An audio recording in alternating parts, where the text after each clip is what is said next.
The food that you eat at home is so much different than the food that you eat out.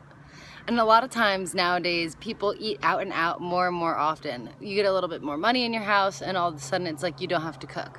But it's this luxury of having other people cook for us that's prevented people from learning how to cook. It's becoming a lost art, which is just really a shame, because we should all be able to have the knowledge of how to feed ourselves and our families. We should all teach our families how to cook for themselves.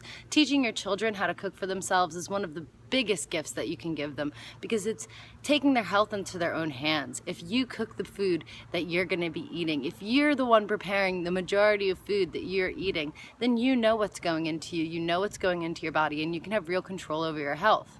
When you go out to places, you have no idea what they're going to be using in it, how much like processed foods, how much salt, sugar, oil, all those things. And even like pre-made sauces. Well, maybe you go to a restaurant where, you know, they say they cook everything fresh and it seems really nice, but you know, they have this pre-made sauce that has MSG or some other maybe weird chemical ingredient in it that you just don't want to have a part of that in your body.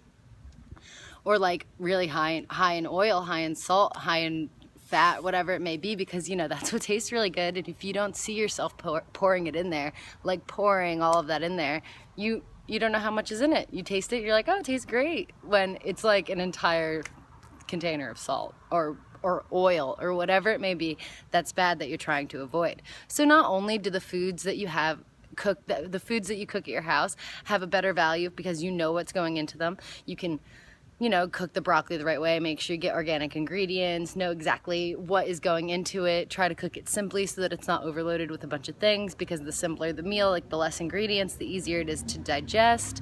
A whole bunch of things you can put into it. You know, use brown rice instead of white rice, or use a certain green that you prefer better.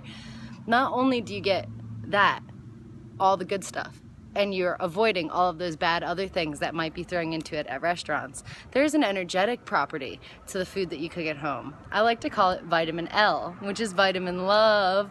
Everybody needs to give a little bit of love in their food.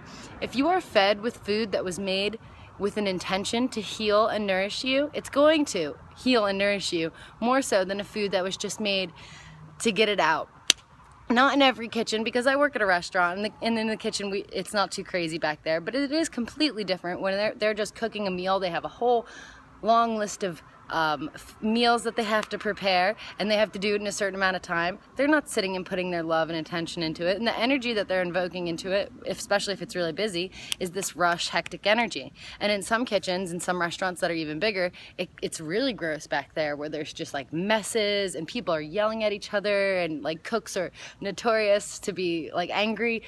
Get this over here, what the F is that doing over here? All of that shouting and negativity and anger is going into your food. The energetics of your food are going to absorb the same attitude, the same energetic vibe, the same feelings and emotions that the chef or whoever is cooking it, whoever is putting their hands on it and preparing it is feeling and exuding at the moment. So when you're cooking food in your own house, it's really nice to light a candle, to take a deep breath and to center yourself, and to really set an intention of love, nourishment, health, satisfaction for the people who are eating it. You want to provide a healing experience for them. You want it to taste good, you want it to make them feel good. All of those things will come with your intention when you put into it.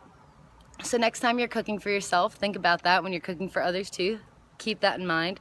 You're already setting an intention for the most part when you're cooking, because you just inside want people eating it to feel good and happy afterwards. But to actually be aware of yourself setting the intention makes it a lot more meaningful and makes it a lot more powerful. Let me know down below if you like to eat out or if you cook at home, and if you believe in vitamin L and how the love that you put into the food can really make a difference in your health. Thanks for watching. Have a great day.